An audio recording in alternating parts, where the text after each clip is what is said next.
ইস্তাগফুনা মিনাল্লাহ। দুনিয়ার নেতা নেত্রীদের কাছে, দুনিয়ার কোর্ট কাছারি থানার কাছ থেকে, দুনিয়ার ম্যাজিস্ট্রেট থেকে, দুনিয়ার আদালত থেকে তুমি হয়তো প্রমাণাদি লুপাট করে, তুমি হয়তো প্রমাণগুলোকে লুকায়া বেঁচে যাইতে পারবা। ইস্তাগফুনা মিনান্নাস, দুনিয়া থেকে তুমি প্রমাণ লুপাট করে হয়তো আদালতের মধ্যে গিয়ে ভুলভাল বলে নিজের প্রমাণাদি গোপন করে সত্য ঘটনাকে দামাচাপা দিয়ে বেঁচে যাইতে পারবা।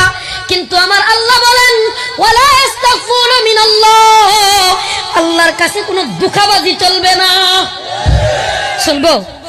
আল্লাহর কাছে ধোঁকাবাজি চলবো? মায়ের যেদিন খাবি এদিন ঠিক হবে। 10 টাকা কেজি চাল হবে, 30 টাকা কেজি পেঁয়াজ হবে, পরে ভেজের দাম 250। ঠিক কি ঠিক না? আর আমরা পড়ছি এক বিপদে।